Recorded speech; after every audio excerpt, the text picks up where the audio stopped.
News 7 आस्था देख रहे सभी दर्शकों को मेरा नमस्कार। आप सभी का हार्दिक अभिनंदन, आभार और स्वागत है हमारे प्रोग्राम खबरनामा में। दिन भर की तमाम खबरें, दिन भर की तमाम अपडेट, आप लोगों को बड़ा बेताबी से इंतजार रहता है इस कार्यक्रम का। कारण ये है कि दिन भर में जो भी घटनाएं घटित होती है हमारे क्षेत्र में, स्पेशली हमारे क्षेत्र में, वो सारी आपको एक जगह घर बैठे मिल जाती हैं। तो बिल्कुल आप जुड़ें। और एक ज़रूर थोड़ी सी मैं आपसे आज माफ़ी चाहूँगा कि आज हम यूट्यूब पर लाइव नहीं हैं। हाँ, आज हम यूट्यूब पर लाइव नहीं है, सिर्फ फेसबुक पर लाइव हैं। और मैं अपना जो ऑफिस है वहीं से लाइव कर रहा हूँ, स्टूडियो की बजाय। देख रहे होंगे आप, समझ गए होंगे तुरंत। बहुत सारे जो नियमित दर्शक है वो तो तुरंत समझ जाते हैं कि हाँ साहब आज तो ऑफिस से लाइव चल रहा है। तो फटाफट आपकी जिम्मेदारी ज़्यादा बनती है कि आज आप ज़्यादा से ज़्यादा शेयर करें। तो फटाफट जुड़ते चले जाएँ, जोड़ते चले जाएँ और शेयर करते चले जाएँ। बहुत सारी खबरें आपको दूंगा, दिन भर की तमाम घटनाएं आपको बताऊंगा, और इसके अलावा क्या कुछ आपके जानने लायक खबरें हैं वो बताएंगे। बात करेंगे सियासत की भी, क्या हलचल चल रही है राजनीति को लेकर के, दावेदारों का क्या क्या दावा है। दूसरी बात, कांग्रेस, बीजेपी या अन्य जो भी राष्ट्रीय पार्टियां हैं वो अब किस थीम पर काम कर रही हैं, उसके बारे में भी आपको जानकारी दूंगा। इसके अलावा गंगापुर देखिए अब जिला बन गया। अब हमारा गंगापुर सिटी जो है वो जिला बन गया। विभागों के, अलग अलग विभागों के जो अधिकारी हैं वो यहाँ बैठने लग गए हैं, और कुछ नए अधिकारी जो हैं वो नियुक्त होने लग गए हैं, उन्होंने पदभार ग्रहण कर लिया है। तो काम किस तरीके से आगे बढ़ेगा, और आम जनता के कौन कौन से काम हैं जो अभी भी पेंडिंग में चल रहे हैं, ये बात है। दूसरी बात, राजनीति जैसे जैसे गरमाएगी वैसे वैसे मुद्दे भी गरमाएंगे, लेकिन जनता को भ्रमित नहीं होना है। सबसे बड़ी बात यह है कि आम आदमी की जो मूल आवश्यकताएं हैं, आम आदमी के जो मूल मुद्दे हैं, उन पर आम आदमी को फोकस करना है। और एक बात बता दूं मैं, ये जो चुनाव है 2023 का विधानसभा चुनाव, ये दोनों ही पार्टियों के लिए बहुत बड़ा चैलेंज है। बहुत बड़ा चैलेंज ये इसलिए है क्योंकि अब से पहले क्या होता था वो एक अलग चीज़ थी सर, उस इतिहास में मैं नहीं जाना चाहता। लेकिन सबसे बड़ी बात यह है कि दिन ब दिन अब जनता भी जागरूक हो चुकी है, जनता भी सवाल और जवाब करने लगी है। राजनीतिक दलों के लिए भी अब कहीं ना कहीं एक बड़ा चैलेंज होने लगा है। राजनीति का परिदृश्य भी अब बदलने लगा है। किनको राजनीति में आना चाहिए, किनको नहीं आना चाहिए, किनको टिकट मिलेगा, किनको नहीं मिलेगा, इसको लेकर के माथापच्ची सब पार्टियों ने शुरू कर दिए सर। और आने वाले, अब ज़्यादा टाइम और नहीं बचा, 4 अक्टूबर के बाद आचार संहिता लग जाएगी और 2-3 दिन और बचे हैं, अगस्त का महीना आपका ख़त्म हो जाएगा। यानी आपके पास कुल ले दे करके अगर बचे हैं तो 35 से 40 दिन बचे हैं। इससे ज़्यादा वक्त है नहीं अब राजनीतिक पार्टियों के लिए। तो उस पर भी विस्तार से हम चर्चा करेंगे, और लगातार आप लोग कमेंट, अपने सुझाव, सलाह, जो अपने विचार हैं वो बिल्कुल हमें भेजें, उनका सम्मान है। मगर मैं फिर वही कहूँगा, कल बहुत सारे लोगों को हमारी टीम ने जवाब दिए हैं सर, और वो इसलिए दिए हैं, विचार अभिव्यक्ति करने की जो आज़ादी है ना, उसको हम ख़त्म नहीं कर रहे हैं। हम ये नहीं कह रहे कि आप अपनी कोई चीज़, लेकिन थोपें नहीं सर। आपके अपने विचार हो सकते हैं, मेरे अपने विचार हो सकते हैं, किसी थर्ड पर्सन के अपने विचार हो सकते हैं, लेकिन आप किसी पर एलिगेशन, आरोप प्रत्यारोप लगाएं या किसी के लिए गलत शब्दों का प्रयोग करें, ये आप भी नहीं चाहते और ये हम भी नहीं चाहते। तो बस यही एक कारण है, ठीक है ना। जुड़ते चले भाई। हाँ, बिल्कुल बिल्कुल सही कह रहे हो आप। बहुत सारे दर्शक अब लगातार जुड़ते जा रहे हैं, और शेयर भी करना भाई, दबा के शेयर करना, क्योंकि आज सिर्फ फेसबुक पर हैं। मक्खन सैनी भाई है हमारे साथ, मनीष मीना है, कालूराम मीना है, डॉक्टर दीपक सिंह राजपूत हैं भाई, राम राम, स्वागत है आपका। सुरेश सैनी, खेमरा सिंह, मधु शर्मा, मुन्ना भाई कह रहे हैं मैं महाराष्ट्र से देख रहा हूँ। बिल्कुल धन्यवाद सर। और उम्मीद ये कर रहा हूँ कि महाराष्ट्र में भी आपको ये नहीं लगता होगा कि मैं दूर बैठा हूँ अपने घर से, है ना, खबरें मिल जाती होंगी आपको। नार सिंह 57 है भाई, राम राम। अशोक सुप्रिया अग्रवाल, राधे राधे जी। और कालूराम मीना, अवनी सैनी, राम राम साहब। बहादुर सैनी, राम राम साहब। जुड़ते चले जाएँ। मोंटी सैनी है सलारपुर से, मुनीराज मीना है, सोनू कुमार माली हैं, विजेंद्र मीना है, कालूराम मीना है, शाहिद खान, धन्यवाद सर और स्वागत है भाई आपका भी। BS जहर्रा, आवाज़ गूंज रही है, थोड़ा सा देखना सर, आवाज़ गूंज रही है, ऐसा कोई इशू आ रहा है तो, है ना। रामकेश जी हैं, राम राम। अजय जी, वजीरपुर की भी नहीं, बिल्कुल बताते हैं संजेश भाई। वजीरपुर अब हमारा, और आज से नहीं, शुरू से ही वजीरपुर हमारा बिल्कुल करीबी कस्बा भी है, उपखंड भी है, तो ज़रूर बताते हैं। अंकित ठाकुर हमारे साथ हैं, हाय। मधु शर्मा जी धन्यवाद। जय सिंह अम्बेडकरवादी, विक्रम सिंह सैनी, उत्तम सिंह है, सोनू सिंह है। अजय जी आपकी खबरनामा का इंतजार रहता है, धन्यवाद अशोक भाई, रहना भी चाहिए, और शेयर भी करना दबा के, है ना।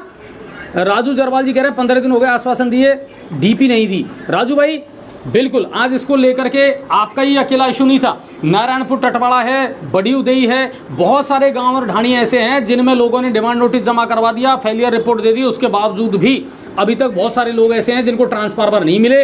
लोग 10-10 दिन से 15-15 दिन से अंधेरे में जिंदगी गुजार रहे हैं, है ना। बहुत सारे लोग ऐसे हैं डिमांड नोटिस जमा कराने के बावजूद भी 3-3 महीने हो गए, उनके मीटर नहीं लगे, पोल नहीं गड़े, पोल गड़ गए तो तार नहीं लग रहे। कई ऐसे इशू हैं जिनको लेकर के आज मैंने बिजली विभाग के जो अधिकारी हैं, एक्सियन हैं, उनसे बातचीत की है और इसका पूरा जो विश्लेषण है वो मैं आपको ज़रूर बताऊंगा, ठीक है ना। तो थोड़ा सा इंतजार आपको करना पड़ेगा। केरल से देख रहे हैं, बहुत बहुत धन्यवाद भाई। चलिए खबरों का सिलसिला शुरू करते हैं और आज तारीख है 28 अगस्त, बार है सोमवार। राष्ट्रीय लेवल की जो बड़ी खबरें हैं, सावन का आखिरी सोमवार था और काशी उज्जैन में श्रद्धालुओं की जमकर के भीड़ लगी। जहां भगवान शिव के बड़े बड़े मंदिर हैं वहां पर दर्शनार्थियों की भीड़ ज़्यादा लगी है। सोमवार और प्रदोष का ये संयोग रहा और 15 लाख से ज़्यादा श्रद्धालुओं ने भगवान शिव के दर्शन किए, जलाभिषेक किया। तो पूरा त्योहारों का माहौल इस समय पूरे देश में है। हरियाणा के नूह में कल मैंने आपको खबर बताई थी अपनी खबर में कि साहब BHP ये कह रही है साहब हम तो रैली निकालेंगे, ब्रजमंडल यात्रा जो है वो निकालेंगे, जबकि प्रशासन ने, CM ने कोई इजाज़त इसकी नहीं दी। आखिर में हुआ भी यही कि ये यात्रा नहीं हो सकी। पुलिस ने नूह बाईपास के पास में इस यात्रा को रोक लिया। 51 लोगों को 3 गाड़ियों में ले जा करके और फिर जलाभिषेक करवाया गया। यानी शांतिपूर्वक तरीके से ये जलाभिषेक भी हो गया, उनकी बात भी रह गई और कोई लफड़ा भी नहीं हुआ। सबसे अच्छी बात है ये। मीटर हटाने के बाद भी बिल देते हैं, देंगे साहब। सर लाइनमैन मेरा एस्टीमेट तैयार नहीं कर रहे हैं। अरे सर बिजली विभाग की जो व्यवस्थाएं हैं ना वो बिगड़ी हुई हैं, पूरी तरीके से बिगड़ी हुई हैं। क्यों बिगड़ी हुई है वो मैं आपको बताऊंगा। आज विस्तार से मैंने इन चीज़ों को लेकर के बातचीत की है ना। पुष्पेंद्र जी कह रहे हैं नाजिम खान जी के कमेंट पर भी नज़र डालें। नाजिम भाई का कमेंट एक बार मैं देख लेता हूँ। चलिए क्या नाजिम भाई ने किया। पंडित राजीव किरण शास्त्री भाई नमस्कार। SK वैष्णव जी नमस्कार। सर बहुत दिन बाद जुड़े हो, आपकी न्यूज़ अपडेट को सबको इंतजार रहता है। हुकम जी कह रहे हैं बहुत बहुत धन्यवाद सर, शुक्रिया। शुभम छीपा हमारे साथ जुड़े भाई, राम राम। खाटू श्याम का माहौल शानदार है आजकल। बिल्कुल बिल्कुल, मैं ये कह रहा हूँ ये बहुत बड़ा त्यौहार बन जाएगा। हेमंत जी ने, भाई साहब स्वागत है आपका भी। फैंटेस्टिक अजय जी, शेरू गुजर जी कह रहे हैं फागना, धन्यवाद सर। नाजिम भाई का मैं, हाँ निज़ाम जी का, सर जी एक रिक्वेस्ट है, त्योहारों के टाइम पर 2 दिन पहले ठेकों को बंद करवा दिया जाए तो अच्छा है। घर से लोग वाग समाज के लिए आते हैं, वह दारू पी कर रोड पर पड़े रहते हैं सोचने। निज़ाम भाई ये जो मुद्दा आपने उठाया है ना, ये एक व्यक्ति का मुद्दा नहीं है, इसमें सबको पहल करनी पड़ेगी। शराब तो सोने का अंडा देने वाली मुर्गी है सरकार के लिए। हाँ, हम तो कई बार इस बात को कह चुके हैं और आप भी इस बात को समझ रहे हैं कि समाज में अपराधों की जड़ अगर कुछ है ना तो वो नशा है, बिल्कुल नशा है। लेकिन आप ताज्जुब करोगे कि ये राजस्व इकट्ठा करने की सबसे बड़ी पूंजी भी है राज्य सरकार के लिए। तो आप ये उम्मीद मत करो। कितने से ड्राई डे हैं और ड्राई डे पर भी कहाँ बंद होती है मुझे बता दीजिए। 8 बजे कितने ठेके बंद होते हैं मुझे बता दीजिए। तो ये छोटा काम नहीं है, ये बड़े लेवल पर एक मुहिम और अभियान चलाना पड़ेगा, तब जा करके ये काम हो सकता है। बाकी आप सही कह रहे हो, त्योहारों पर रंग में भंग डलता है इनसे, लेकिन क्या करें साहब, हमारी और आपकी मजबूरी है। आप खुल करके सामने नहीं आते। सरकार के खिलाफ अगर इन मामलों को लेकर के आवाज़ उठाई जाए तो ठीक है ना, वो चीज़। हाँ, सबसे ज़्यादा रेवेन्यू आता है भाई, कमलेश जी सही कह रहे हैं, सबसे ज़्यादा रेवेन्यू आता है शराब से। तो और आप सोच रहे हो, उम्मीद कर रहे हो कि साहब 2 दिन पहले बंद कर दें। अरे भाई 1 दिन भी बंद नहीं होता शराब का ठेका, तो 1 दिन बंद नहीं होता, ड्राई डे के दिन बंद नहीं होता। तो आप कैसे उम्मीद कर रहे हो कि 2 दिन पहले बंद हो जाएगा। या तो पूर्ण शराबबंदी हो राजस्थान में, या फिर कुल मिलाकर के इसके लिए लोगों को सामने आना पड़ेगा भाई, इसका और कोई विकल्प नहीं है, ठीक है ना। चलिए अगली खबर की तरफ। 2024 के लोकसभा चुनाव में बीजेपी का मुकाबला करने के लिए जो गठबंधन बना था INDIA, जिसको नाम इंडिया दिया गया है, उसकी अगली बैठक 31 अगस्त को और 1 सितंबर को मुंबई में होगी। और सूत्रों के हवाले से खबर आई है कि इसमें 38 के अलावा कुछ 2 से 4 दल और भी शामिल हो सकते हैं। यानी विपक्ष अपना कुनबा लगातार बढ़ा रहा है ताकि बीजेपी का मुकाबला कर सके और नरेंद्र मोदी को प्रधानमंत्री पद से हटाया जा सके। तो लगातार कांग्रेस भी अपनी तरफ से प्रयास कर रही है। खेलों की आज कोई बड़ी खबर नहीं है, बस इतना ही है कि 30 तारीख से एशिया कप शुरू हो जाएगा। हमारा पहला मैच 2 सितंबर को है पाकिस्तान के साथ, वो भी श्रीलंका में। प्रदेश की बात करते हैं और बात करते हैं अब सियासी गणित की। जम करके शेयर करना और बहुत सारे सवालों का जवाब मैं आज आपको दे दूंगा और बहुत सारी चीज़ें हैं जो खुल करके आज आपके सामने आ जाएगी, क्योंकि लगातार हम भी सर्वे कर रहे हैं, लगातार हम भी राजनीतिक जो जानकारियां हैं वो जुटाने का प्रयास कर रहे हैं, पिछले इतिहास को भी खंगालने का प्रयास करते हैं। किस पोजीशन पर आज की तारीख में बीजेपी है, किस पोजीशन पर आज की तारीख में कांग्रेस है, वो तमाम जानकारियां हम जुटाने का प्रयास कर रहे हैं। पहले बात करते हैं कांग्रेस की। कांग्रेस से क्या कुछ चल रहा है इस समय? कांग्रेस की सत्ता है राजस्थान में और मुख्यमंत्री गहलोत के लिए सबसे बड़ा चैलेंज यह है कि इस बार इतिहास बदला जाए, यानी सरकार रिपीट कैसे हो। राजस्थान में अब तक यही होता है, एक बार बीजेपी, एक बार कांग्रेस, एक बार बीजेपी, एक बार कांग्रेस। कांग्रेस की 2 बार से जब भी सरकार बनी है, यह निश्चित है कि पूर्ण बहुमत नहीं मिल पाया, है ना। ये बसपा वालों का शुक्रिया अदा करते हैं गहलोत साहब हमेशा ही कि इन्होंने साथ दे दिया और कांग्रेस की सरकार बन गई, यानी सत्ता लग्गे डग्गे रही है। क्या कुछ चल रहा है अब मैं आपको बता देता हूं, बहुत कम समय बचा है। और कांग्रेस की स्क्रीनिंग कमेटी जो है CWC, उसने काम शुरू कर दिया है और 4 दिन तक, कल से 4 दिन तक अब फीडबैक लिया जाएगा। जितने भी आवेदन कांग्रेस के उम्मीदवारों ने दिए हैं अलग अलग राज्यों से, वरिष्ठ जो कांग्रेस के नेता हैं उनसे सलाह मशवरा किया जाएगा, उनके बारे में जानकारी जुटाई जाएगी।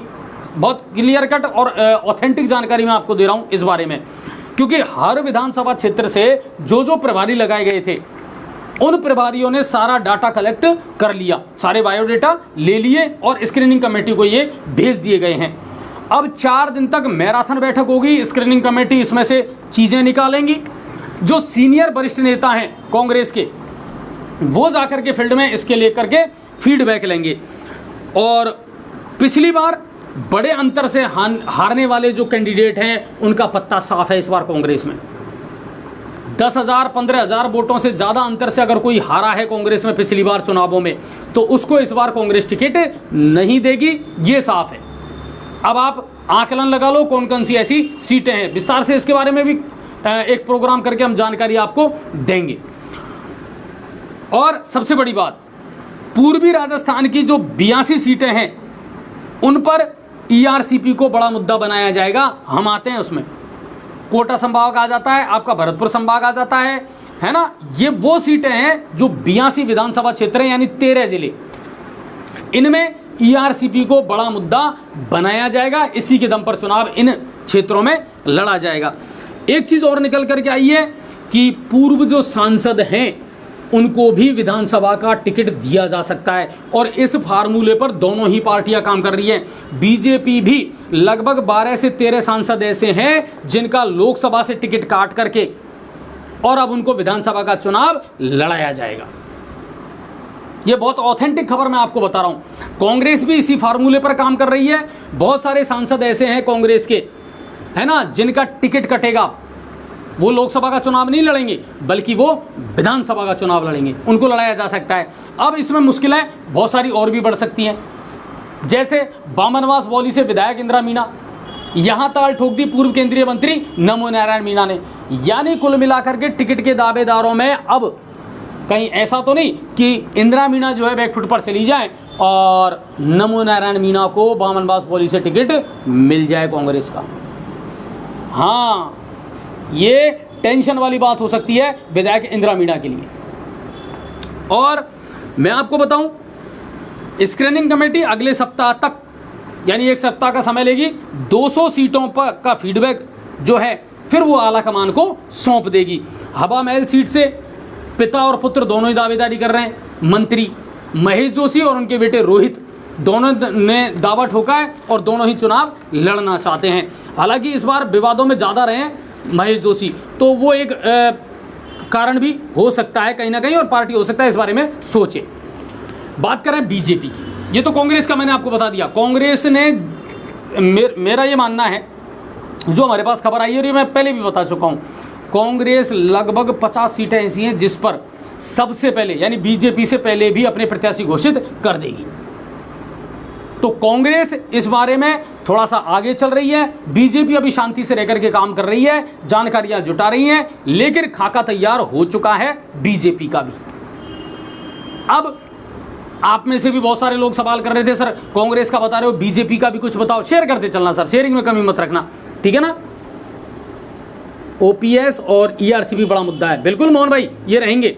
पूर्वी राजस्थान में बीजेपी का सूपड़ा साफ है। सुरेश भाई, ये अपने विचार हो सकते हैं, ठीक है ना, लेकिन पार्टियां दोनों ही कसर तो नहीं छोड़ेंगी, है ना, कोशिश पूरी करेंगी। और मैंने अभी आपको बताया ना, ईआरसीपी बड़ा मुद्दा रहेगा पूर्वी राजस्थान में। अब आगे बढ़ते हैं, अब बात करते हैं बीजेपी की। साहब बीजेपी में क्या हलचल है?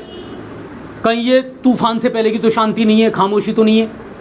बीजेपी का अंदर ही अंदर जो चल रहा है, देखिए दोनों पार्टियों में सबसे बड़ा जो अंतर है, ये मैंने आपको पहले भी बताया है कि बीजेपी संगठनात्मक संघीय आधार पर काम करती है, खामोश रह करके काम करती है, अंदर ही अंदर सर्वे करवाती रहती है। आपने देखा होगा, कल भी हमने खबर चलाई थी, पहले भी हमने खबर चलाई थी, कल एक प्रेस कॉन्फ्रेंस भी मैंने आपको दिखाई थी, गंगापुर से भी, सवाई माधोपुर से भी, करौली से भी। यूपी के जो बीजेपी के विधायक हैं, हाँ, उनको प्रवासी विधायक यहाँ पर लगाए गए हैं 7 दिन और 8 दिन के लिए। उन्होंने यहाँ का फीडबैक लिया है, यहाँ की जानकारी जुटाई है, कौन टिकट का दावेदार है, कौन का मजबूत पक्ष है, और ये रिपोर्ट उन्होंने हाईकमान को भेजी है। कांग्रेस का काम करने का तरीका अलग है, बीजेपी के काम करने का तरीका अलग है। प्रवासी जो विधायक हैं, उन्होंने आकर के यहाँ से जानकारी जुटाई और उसके बाद में अब वहां भेजी है, ठीक है। अब आपको मैं बताता हूं कि बीजेपी की स्थिति क्या है और वो क्या कर रही है नई रणनीति के तहत। 200 में से 150 सीटों पर उम्मीदवार इस बार बदले जाएंगे बीजेपी में, है ना बड़ी खबर, चौंकाने वाली भी है और बड़ी खबर भी है। बीजेपी 200 विधानसभा सीटों में से लगभग 150 सीट ऐसी हैं जिन पर इस बार चेहरे बदलेगी। बीजेपी ने कुछ नियम भी बना दिए, कानून भी बना दिए, हाँ, इसकी एडवाइजरी जारी कर दी है। अब ज़्यादातर जो टिकट दिए जाएंगे वो 41 साल से 55 साल तक के जो युवा हैं उन्हीं को टिकट इस बार दिए जाएंगे। और बीजेपी भी उसी फार्मूले पर काम कर रही है। मैं आपको बता दूं, बहुत सारे सांसदों का पत्ता साफ है और बीजेपी ने नई गाइडलाइन जारी कर दी है। 2 बार से ज़्यादा जो सांसद हैं, अब उनको सांसद का टिकट नहीं मिलेगा और बहुत आ रहे हैं इसकी जद में। 2 बार अगर कोई सांसद रह चुका है तो उसके आगे अब उसको लोकसभा का टिकट नहीं मिलेगा, या तो उनको विधानसभा में उतारा जाएगा या फिर जिनकी उम्र 60 साल से 70 साल से ज़्यादा है उनको संगठन की जिम्मेदारी सौंपी जाएगी। क्लियर कट फार्मूला है भारतीय जनता पार्टी का, युवाओं को सामने लेना ही पड़ेगा, लाना ही पड़ेगा। अब मैं आपको बता देता हूं बहुत खुल करके, जो अंदर से मेरे पास खबर आई है, कौन कौन का पत्ता कट सकता है। सांसदों को विधायकी लड़ाई जाएगी। इनमें सबसे पहले आ रहे हैं अपने टोंक सवाई माधोपुर के सांसद सुखवीर सिंह जौनपुरिया, उनका टिकट कटना तय है, उनको विधानसभा का चुनाव लड़ाया जाएगा। गजेंद्र सिंह शेखावत जो जल शक्ति मंत्री हैं केंद्र में, उनको भी विधानसभा का चुनाव लड़ाया जाएगा। किरोड़ी लाल जी, डॉक्टर किरोड़ी लाल मीणा राज्यसभा के सांसद है, लेकिन उनको भी टोडा भीम से या सवाई माधोपुर से चुनाव लड़ाया जा सकता है विधानसभा का। जो अंदर से खबर आ रही है बहुत खुल करके आपको बता रहा हूं सर मैं, आगे जाकर के गणित उठापटक क्या हो सकती है वो अलग बात है, ठीक है ना, लेकिन जो सूत्रों से खबर निकल करके आ रही है और रोचक तथ्य निकल करके आएंगे रोजाना, ठीक है ना। आगे बताता हूं मैं आपको, बाबा बालकनाथ अलवर, उनका भी टिकट कटेगा, उनको टिकट नहीं मिलेगा, अब उनको विधायकी लड़ाई जाएगी, विधानसभा का चुनाव लड़ाया जाएगा। और अर्जुन राम मेघवाल जो केंद्र में इस समय मंत्री हैं, उनका भी टिकट कटेगा। 12 से 13 सांसद ऐसे हैं भैया जिनका टिकट बीजेपी काटेगी, इनको विधानसभा का चुनाव लड़ाया जाएगा। और पूर्व मुख्यमंत्री वसुंधरा राजे के बेटे दुष्यंत सिंह का भी टिकट कटना तय है, उनको भी सांसद का टिकट अब नहीं मिलेगा। खुद पूर्व मुख्यमंत्री जो हैं वसुंधरा राजे, उनको भी अब की बार विधानसभा का टिकट नहीं मिलेगा। सूत्रों से यह खबर आई है। बहुत सोच समझ करके, क्योंकि ये दोनों ही पार्टियों के लिए इस बार का जो चुनाव है ना, ये बड़ा चैलेंजिंग है, बड़ा चुनौती वाला है। कांग्रेस के लिए सबसे इंपॉर्टेंट इतिहास बदलना है, सरकार रिपीट करनी है, क्योंकि सारे खजाने खोल दिए गहलोत साहब ने, जितना देना था ना उतना दे दिया, बचा नहीं कुछ। वहीं बीजेपी के लिए इसलिए चैलेंज है क्योंकि 2023 का जो विधानसभा चुनाव है वही 2024 में एनर्जी देगा इनको। मध्य प्रदेश में चुनाव है, राजस्थान में 5 राज्यों में चुनाव है, तो बीजेपी के लिए बड़ी चुनौती है। और उसमें कोई कोर कसर बीजेपी जो है वो नहीं छोड़ना चाहती। इसके अलावा बीजेपी ने एक फार्मूला और अपनाया है कि सिर्फ धोती नेतागिरी से काम नहीं चलेगा। जो एक्सपर्ट लोग हैं, ब्यूरोक्रेट्स हैं, अच्छे वकील हैं, पत्रकार हैं और भी जो हैं एक्सपर्ट लोग जो हैं अपने अपने क्षेत्र के, उन्हीं को अब राजनीति में लाया जाएगा। अर्थव्यवस्था से संबंधित मामले हैं, कोई वैज्ञानिक है, कोई डॉक्टर है, इन लोगों को अब सामने लाया जाएगा और युवाओं को सबसे ज़्यादा प्राथमिकता दी जाएगी। इसके अलावा मैं आपको बता दूं, पूर्वी राजस्थान पर भारतीय जनता पार्टी का विशेष फोकस है, क्योंकि यहां से एक भी सीट हासिल नहीं कर पाई थी भारतीय जनता पार्टी, और ये बड़ा चैलेंज है बीजेपी के लिए।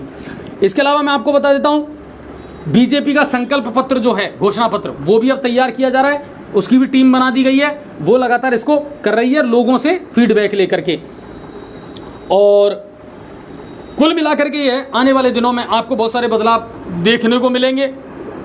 अब एक और चीज़ निकल करके आती है कि साहब जो परिवर्तन यात्रा निकालने वाली है 2 सितंबर से, आपको एक इतिहास कहीं ना कहीं बीजेपी का खंगाल करके और देखना चाहिए।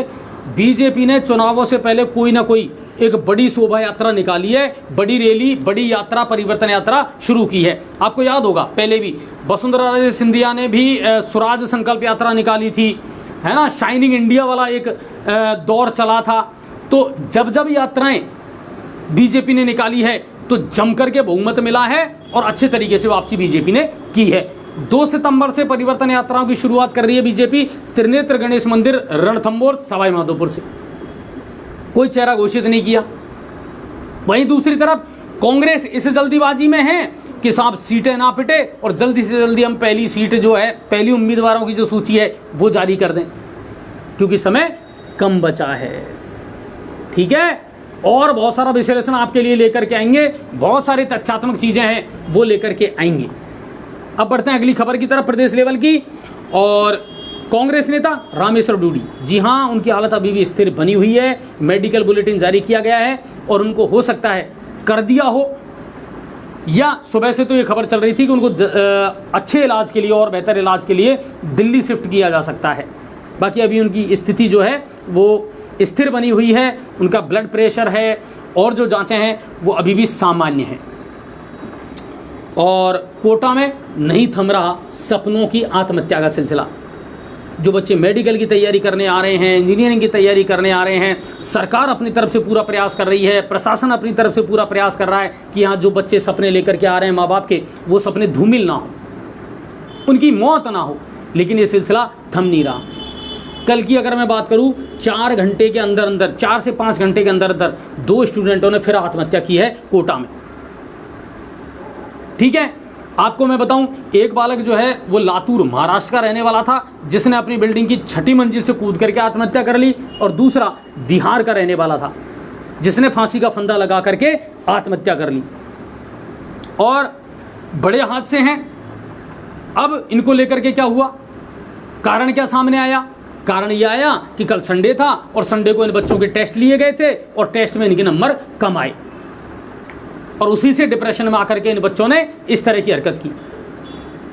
लेकिन सबसे बड़ी शर्मिंदगी की वाली बात यह है कि 12 अगस्त को जब मुख्यमंत्री गहलोत ने खुद कोचिंग सेंटर वालों के जो मालिक हैं उनसे बातचीत की, प्रशासन से बातचीत की, और एक नई गाइडलाइन 12 अगस्त को जारी की गई थी कि संडे को किसी भी कोचिंग इंस्टीट्यूट में कोई टेस्ट नहीं लगेगा, कोई टेस्ट नहीं लिया जाएगा। उसके बावजूद भी आखिर अपनी मनमानी से बाज क्यों नहीं आ रहे कोचिंग संस्थान?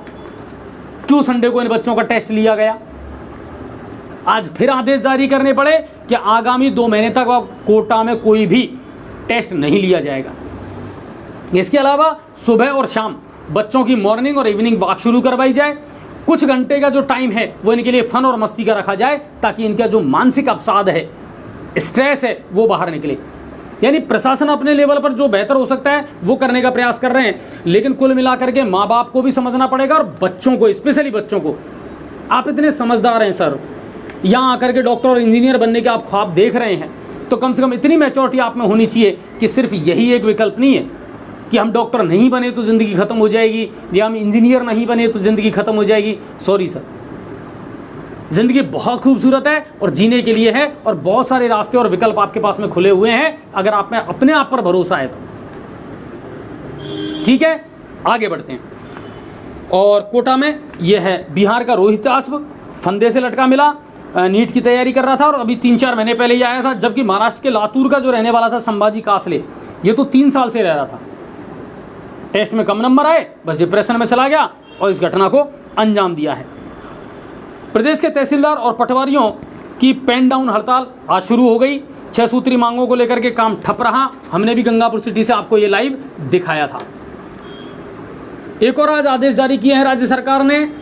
प्राइवेट स्कूलों की जो बाल वाहिनी है, प्राइवेट हो या सरकारी हो, इनकी जो बसेज हैं, टेम्पू हैं जो चलते हैं, बच्चों को लाने ले जाने का काम करते हैं, अब इन पर सख्त कार्रवाई की जाएगी। एक तो सबसे पहली बात यह है कि इनमें सीसीटीवी कैमरे लगे हुए होना ज़रूरी है। हालांकि पहले भी सरकार ने इनको अनिवार्य कर दिया था, सीसीटीवी कैमरे लगे जाने चाहिए, अनिवार्य कर दिया। दूसरी बात, इनकी फिटनेस सही होनी चाहिए, ड्राइवर और कंडक्टर जो हैं वो फिट होने चाहिए। सबसे बड़ी बात, 9 से अधिक क्षमता की अगर सीट वाली कोई गाड़ी है तो उसमें 2 कैमरे अनिवार्य हैं, और 9 से कम की सीट है तो कम से कम 1 कैमरा होना ज़रूरी है। 4G नेटवर्क होना चाहिए, रिकॉर्ड होना चाहिए पूरा घटनाक्रम।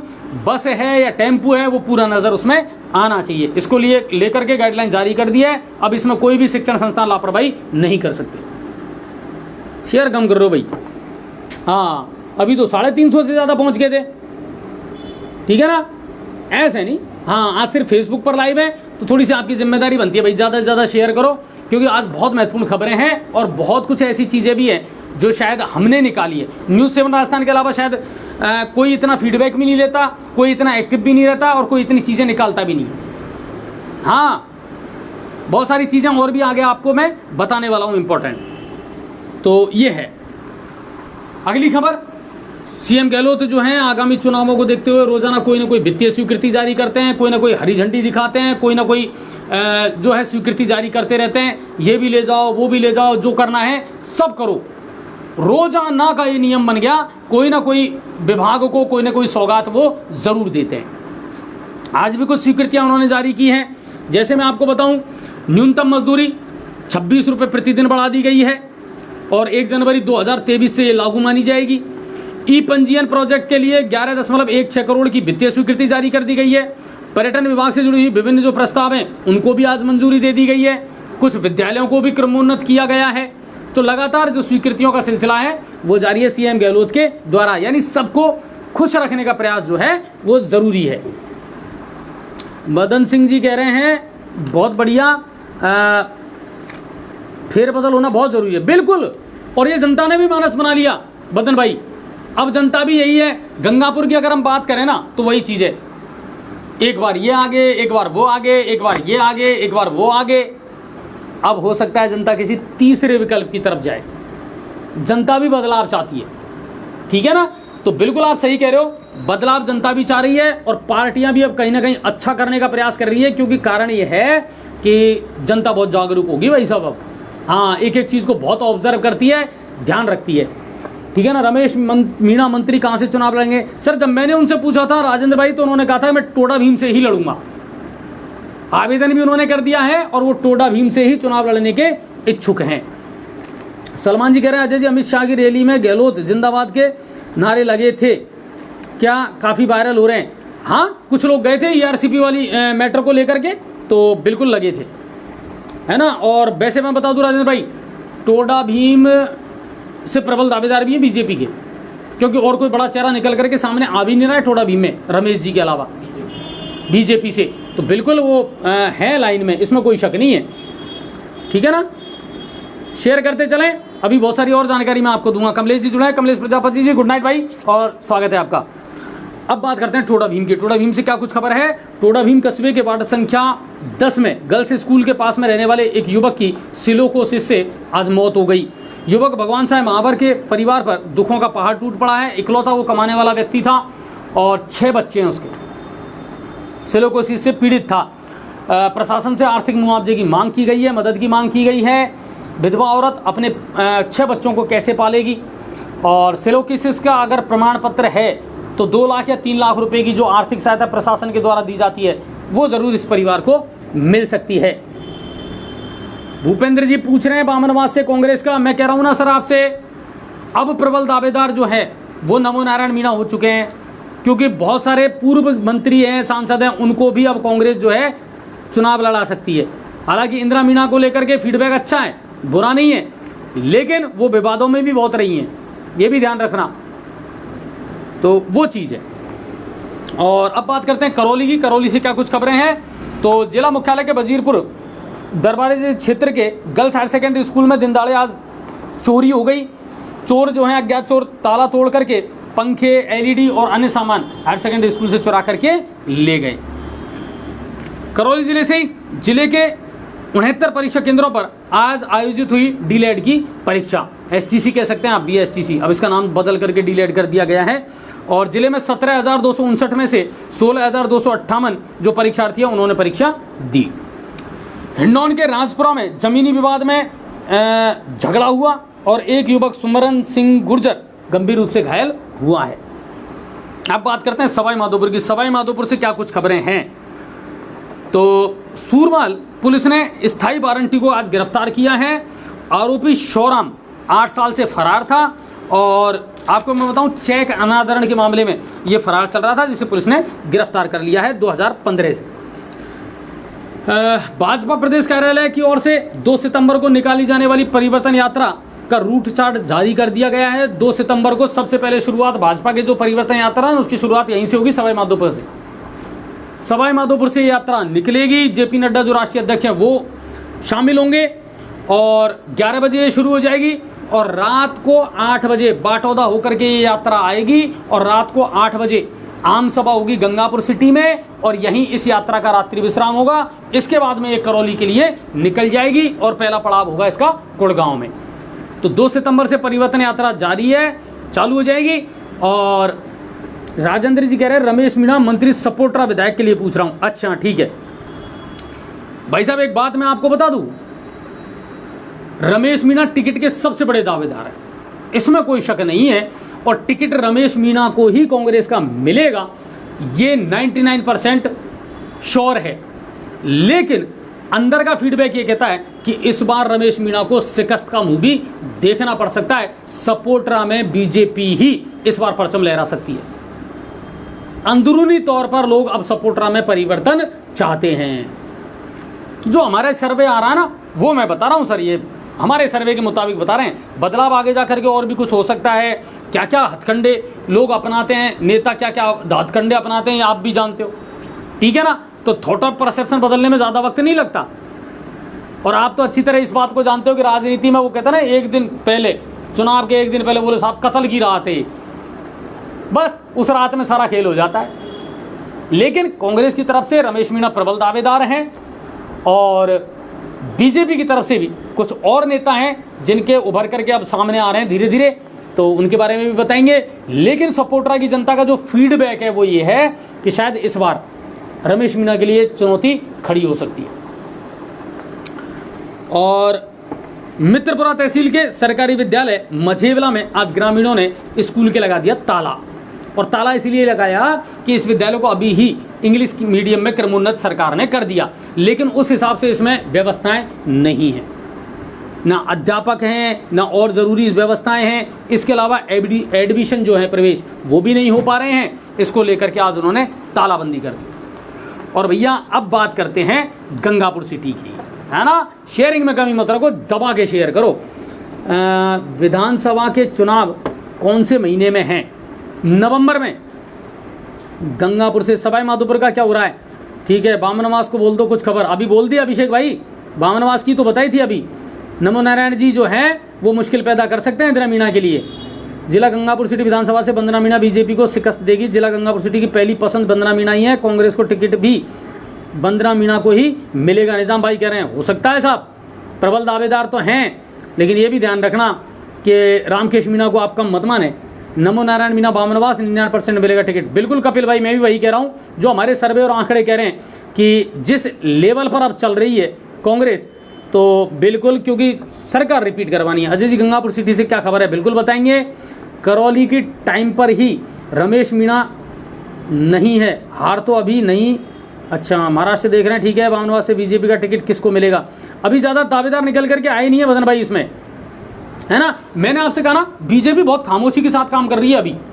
अंदर ही अंदर सर्वे करवा लिया इन लोगों ने और अंदर ही अंदर जो है जानकारी ले रहे हैं। बाकी मैंने आपको शुरुआत में ही, खबरों की शुरुआत में बता दिया था, बीजेपी सबसे ज़्यादा बदलाव करेगी। 200 में से 150 जगह ऐसी हैं निकल करके जो आ रही हैं जहां पर सबसे ज़्यादा बदलाव होंगे, यानी नए चेहरों को मौका दिया जाएगा। बीजेपी इस फार्मूले पर काम कर रही है। 41 से 55 साल के जो व्यक्ति हैं उन्हीं को टिकट दिया जाएगा। ठीक है, अब बिंदास भाई, ये थोड़ा सा ज़्यादा आपने टफ सवाल पूछ लिया कि सरकार किसकी बन रही है ना, ये थोड़ा सा ज़्यादा हो गया, है ना। अभी से आंकलन लगाना आसान नहीं है। सबसे पहले तो टिकट मिले, कुछ जो चीज़ें हैं वो निकल करके सामने आए, अभी तो बहुत गणित बदलेगी सर। चलिए गंगापुर सिटी की बात करते हैं। नया जिला और नए अधिकारी, बिल्कुल नया जिला गंगापुर सिटी बन गया। आपने अब फीलिंग भी आने लगी होगी, है ना। विभागों में, डिपार्टमेंटों में नया जिला गंगापुर सिटी लिख दिया गया है। नए अधिकारी यहाँ आ चुके हैं, डीएम हैं, एसपी हैं, ये तो बहुत पहले आ चुके थे। इसके अलावा जिला शिक्षा अधिकारी नए आ गए, सीएमएचओ नए आ गए, पीआरओ नए आ गए हैं।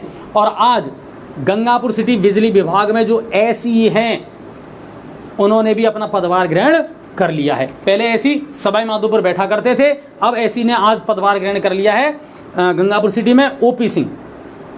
ओपी सिंह गंगापुर के पहले एसी हैं, ओम प्रकाश सिंह, जिन्होंने पदभार ग्रहण कर लिया है।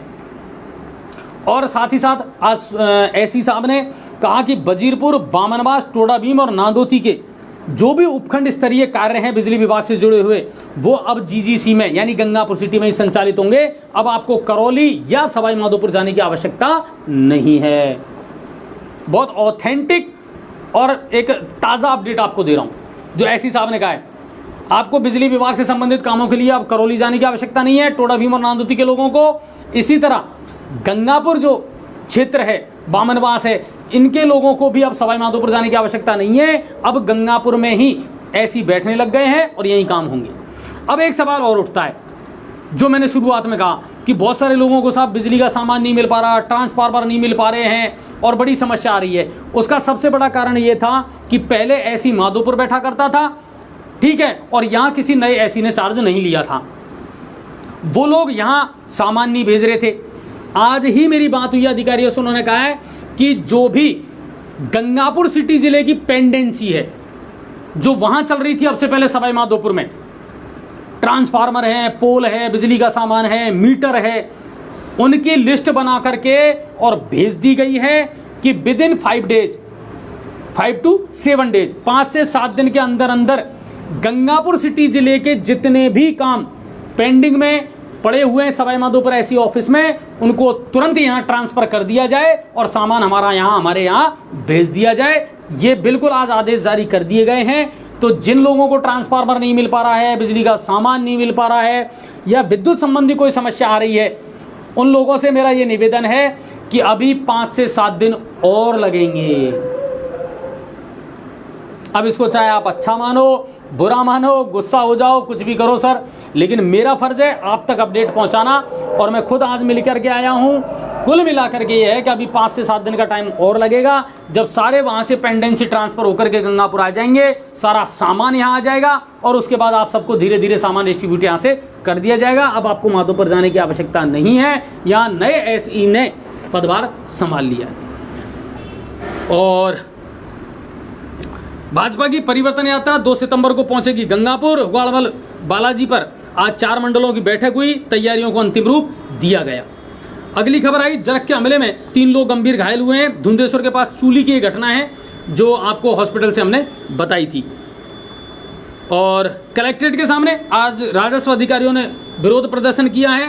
तहसीलदार, पटवारी अपनी मांगों को लेकर के बैठे हैं और पेन डाउन यानी कलम बंद करके और इन्होंने प्रदर्शन किया है। अब इनसे जनता के काम भी प्रभावित होंगे। वजीरपुर पुलिस ने कार्रवाई करते हुए सट्टे के खिलाफ 2 आरोपियों को गिरफ्तार किया है। इन लोगों से 3170 रुपये और सट्टे की पर्चियां भी पुलिस ने जब्त की है। श्रवण पाठक नए थानाधिकारी हैं इस समय वजीरपुर के।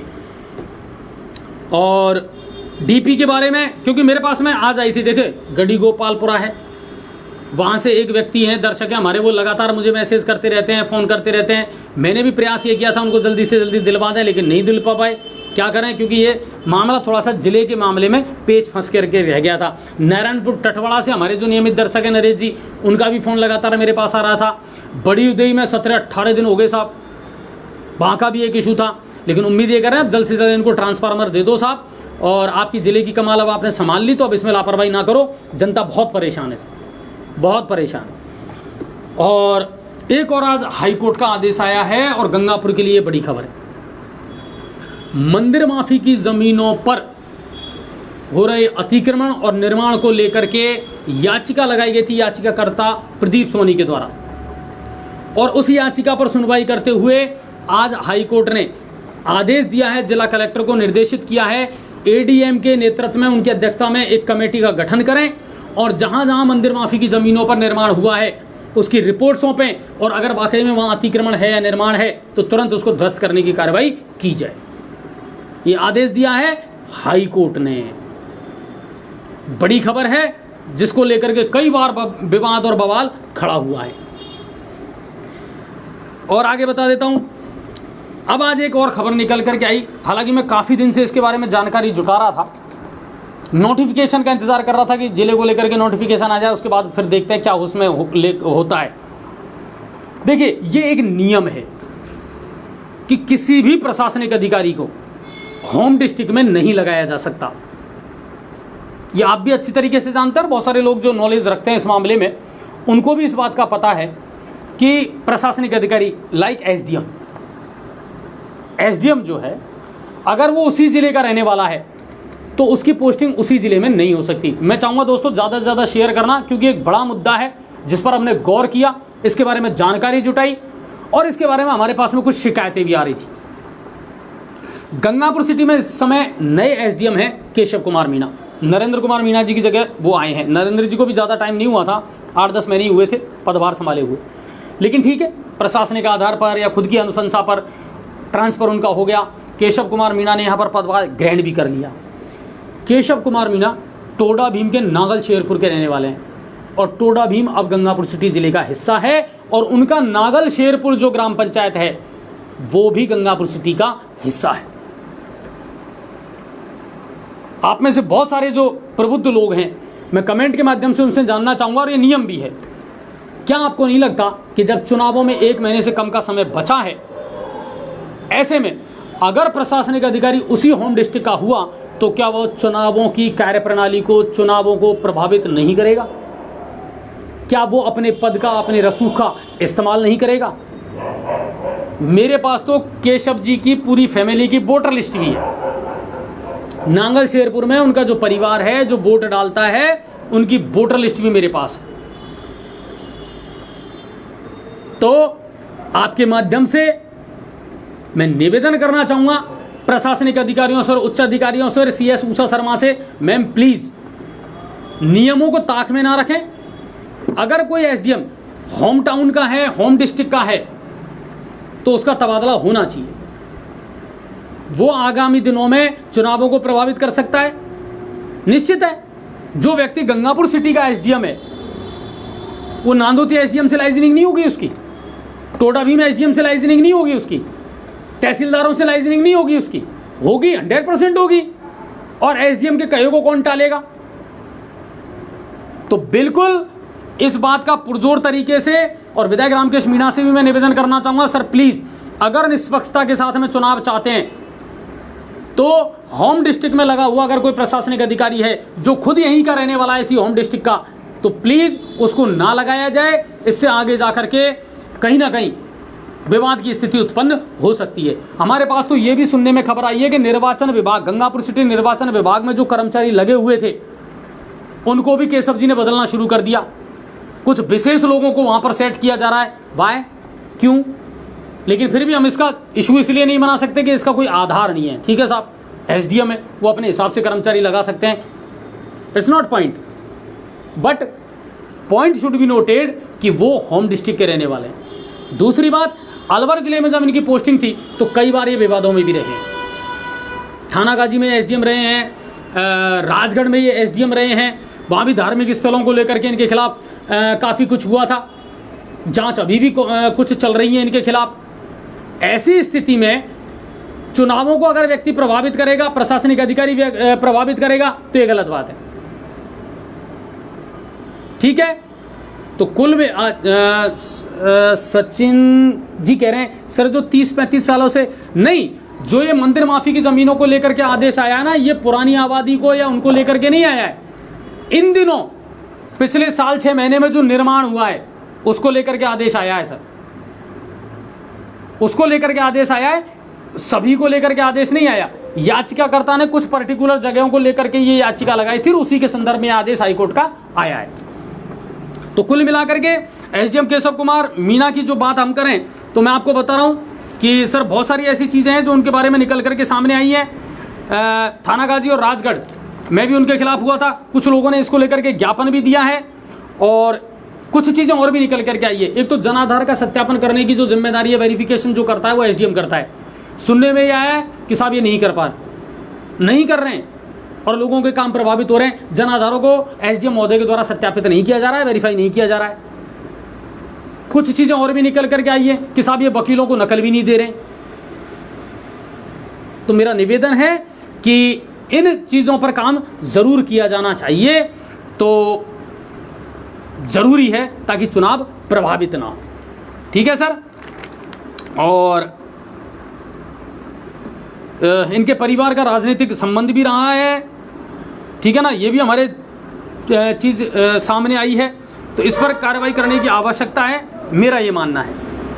आगे बढ़ते हैं। और आज एक और फोटो आई, जैसा हम, हालांकि मैंने आरटीओ और डीटीओ को ये खबर भेज दी है, जो ये चल रही है ना कैला देवी एक्सप्रेस, इनकी मनमानी, इस पर लगाम लगाने की ज़रूरत है। मैंने डीटीओ आरटीओ को भेज दिया आज पूरी रिपोर्ट। आज जयपुर में लगभग 3:30-4 बजे एक बस निकली थी सर, उसके नंबर भी हैं मेरे पास में, मैंने वैसे की वैसे वो फोटो भेज दी है संबंधित विभाग को। सवारियों को, गंगापुर सिटी की सवारियों को बैठा लिया और दुर्गापुरा पे आकर के पूरी बस को उसने खाली कर दिया और गंगापुर की बसों को दूसरी बस में बैठा दिया सवारियों को। और जब उन्होंने कहा कि साहब आप वहाँ से क्यों बिठा करके लाए, इसमें तो सीटें नहीं है, बोले मेरे कोई ठेकेदारी नहीं है, इसी बस में जाना पड़ेगा, और सारी सवारियों को नीचे उतार दिया। सवारियों ने बहुत बहसबाजी उससे की, लेकिन कोई सेंस नहीं निकला। उस गाड़ी के नंबर हमारे पास आए और मैंने तुरंत संबंधित विभाग को भेज दिया और मैंने ये भी कह दिया इनके खिलाफ अब कहीं ना कहीं सख्त कार्रवाई आपको करनी पड़ेगी। आप चाहें तो न्यूज़ 7 राजस्थान लिखित में शिकायत देने को तैयार है। बाकी इनकी मनमानी रोक लो, ये इतने बदतमीज और गैर जिम्मेदार लोग हैं जो इन गाड़ियों पर चल रहे हैं। दूसरी बात, इन्होंने नकली रोडवेज बना रखी है, नकली रोडवेज बना रखी है, इनके खिलाफ कार्रवाई करें आप। वैसा ही रंग रूप, अंदर की जो चीजें हैं, सीटें हैं, सब वैसी की वैसी दे रखी है। 80% लोग तो कन्फ्यूजन की स्थिति में इन बसों में बैठ जाते हैं और बाद में पता लगता है कि भाई सही तो रोडवेज नहीं है, तो प्राइवेट है। हाँ, इन पर सख्त कार्रवाई की जाए, ये भी बहुत बड़ा ऑफेंस है, बहुत बड़ा अपराध है और लगातार इनकी शिकायतें आ रही हैं। और जिला स्तरीय ओलंपिक खेलों का आगाज 1 सितंबर से हो जाएगा। गंगापुर सिटी के हायर सेकेंडरी मैदान पर ये खेल खेले जाएंगे। सभी पंचायतों की 41 टीमें इसमें भाग लेंगी। अब तो हमारा नांदोती और टोडा भी शामिल हो गया है। और ग्रामीण क्षेत्र से 496 खिलाड़ी, जिनमें 246 महिलाएं और 250 पुरुष, वो इनमें पार्टिसिपेट करेंगे। इसी तरह शहरी क्षेत्र के 265 जो हैं खिलाड़ी, उनमें से 103 महिलाएं और 162 पुरुष इन खेलों में भाग लेंगे। इनकी सभी तैयारियां पूर्ण कर ली गई हैं। इसके अलावा अभी कुछ देर पहले जिला कलेक्टर अंजलि मैम से मैंने बातचीत की थी, क्योंकि मैंने कुछ इश्यूज उनके पास भेजे थे। एक तो फॉगिंग को लेकर के, बिल्कुल मैंने उनके पास भेजा था मैम प्लीज़, लेकिन ठीक है, गृह मंत्री अमित शाह के दौरे को लेकर के पूरा प्रशासन उस समय बिजी था, बहुत व्यस्त था, तो हमने भी उनको डिस्टर्ब करना उचित नहीं समझा। अब तो साहब अमित शाह जी भी गए, ज़्यादा कुछ देखे तो गए नहीं, ठन पाल मदल गोपाल, लेकिन चलो कोई बात नहीं साहब, नेता है न लेता नहीं, देता नहीं है, लेता ही लेता है। खैर, आज मैंने उनसे बातचीत की, मैम अब थोड़ा सा जनता पे ध्यान दे लें, मौसमी बीमारियां भी बढ़ रही हैं, पानी, दूषित पानी की शिकायतें मिल रही हैं। तो आज मैडम ने कहा कि बिल्कुल आपका मैसेज आते ही मैंने पीएचईडी को और नगर परिषद को पाबंद कर दिया, फॉगिंग करवाएं, है ना, फॉगिंग करवाएं। और दूसरी बात कि पानी की शुद्धता को लेकर के भी उन्होंने पीएचडी को जो है पाबंद कर दिया है और इसका नतीजा भी मिला है, परिणाम भी देखने को मिले हैं। एक दो दिन से कॉलोनियों में अब थोड़ा सा ब्लीचिंग पाउडर वाला पानी जो है आ रहा है, यानी उसको शुद्ध करने का प्रयास किया तो जा रहा है, लेकिन जहाँ पानी लीकेज है, गंदा पानी, बदबूदार पानी आ रहा है, उस पर काम करने की आवश्यकता है साहब। उस पर भी थोड़ा सा काम करो, क्योंकि अस्पताल में मरीजों की संख्या लगातार बढ़ती जा रही है इसी गंदे पानी की वजह से। ठीक है सर, इसके अलावा और कोई बड़ी खबर नहीं है। अब आप बात कर रहे हो बार बार गंगापुर सिटी की। साहब गंगापुर सिटी से क्या होगा, क्या होगा, क्या होगा? कांग्रेस का टिकट तो हर हालत में रामकेश मीणा को ही मिलेगा, वर्तमान विधायक को ही मिलेगा। ये आप भी जानते हैं, हम भी जानते हैं, ये सही है। और अब बात आती है बीजेपी की। अभी स्थिति बड़ी उहापोह की चल रही है बीजेपी में। दावेदार बहुत हैं, सबका अपना अपना वर्चस्व है, लेकिन अभी भी सबसे ऊपर की पंक्ति में चल रहे हैं पूर्व विधायक मान सिंह गुर्जर। लेकिन गणित बहुत कुछ बदलेगी भी अभी, ये भी मैं आपको बताऊंगा, बहुत कुछ खुल के बताऊंगा आपको, जैसे जैसे सर्वे और आंकड़े हमारे पास आएंगे ना, उन चीज़ों को लेकर के। ठीक है साहब, तो आज का खबरनामा इतना ही था, इसके अलावा और कोई बड़ी खबर नहीं थी। आप लोगों के बहुत सारे मुद्दे, समस्याएं हम उठाते भी हैं, लगातार उठाते रहेंगे। आप जो खबरें हमारे पास भेजते हैं उनको भी प्राथमिकता के साथ हम लगाते हैं, दिखाते हैं दर्शकों को। हर खबर शामिल हो जाए ये संभव भी नहीं है, ठीक है ना। इलेक्ट्रॉनिक मीडिया के हिसाब से खबरें होती हैं तो बिल्कुल हम उनको जोड़ने का प्रयास जरूर करते हैं। और जल जीवन मिशन के तहत ग्राम पंचायत चूली वार्ड नंबर 1 में नल कनेक्शन, आप लोगों ने मुद्दा ही नहीं बनाया सर कभी जल जीवन मिशन योजना को, और ये नेता जैसे आपको घुमा रहे हैं ना, वैसे ही घूम रहे हो आप। फिर आप उसी बात पे आ जाओगे अपनी पे, अरे साहब आप बीजेपी कांग्रेस करते हो। गलत बात है सर, कोई बीजेपी कांग्रेस नहीं है। अब से पहले हमारे यहाँ 5 आना मुद्दा था, लेकिन और आपने भी उस समय विधायक महोदय का बहुत साथ दिया, सबने साथ दिया, अरे साहब 5 आना 5 आना 5 आना। आज विधायक जी ने 5 आना छोड़ दिया तो आपने 5 आना छोड़ दिया। आज विधायक जी ने ERCP पकड़ ली तो आपने ERCP पकड़ ली। यही तो चक्कर है कि नेता लोग आपको डमरू बनाते हैं और आप लोग डमरू बन जाते हैं। ज़्यादा नहीं कहना चाहता सर मैं इन चीज़ों को लेकर के। गंगापुर में लगे छोटे लोकल अधिकारियों को कब तक हटाया जाएगा? लगभग सभी के ट्रांसफ़र हुए हैं सर, ऐसा नहीं है, ठीक है ना। लेकिन एक जो मुद्दा है, अजय भाई कभी कभी आप बुरा मान जाते हो मुरारी भाई बुरा नहीं मानता हूँ, लेकिन देखिए हम बहुत विपरीत परिस्थितियों में काम करते हैं सर। हमारे पत्रकार, आप मुझे बता दीजिए, कई बार इस तरह के शब्दों का इस्तेमाल करते हैं, कौन सा बीजेपी वाला है, कौन सा कांग्रेस वाला, कौन सा बसपा वाला, कौन सा नेता है जिसने आज तक न्यूज़ 7 राजस्थान को पैसा दिया हो, कोई लालच दिया हो, लोभ दिया हो। फिर आप कैसे कह सकते हैं कि आप दलाली करते हो? मुझे बताइए आप, क्या बुरा नहीं लगेगा कि हम अपनी जेब से पैसा लगा करके विपरीत परिस्थितियों में आपके लिए चैनल चला रहे हैं? सिर्फ ये थोड़े बहुत ऐड जो मिल जाते हैं इनको लेकर के हम चला रहे हैं। बहुत सारे लोग तो इन पर भी कमेंट कर देते हैं, बुरा नहीं लगेगा हमें? कल परसों जब मैं लाइव वहाँ से नेहरू गार्डन से चला रहा था तो किसी ने लिखा था वो फलाने स्कूल ने आपको पैसा दे दिया होगा। अरे भाई आपकी भी इसमें भी ऐसी क्यों हो रही है यार?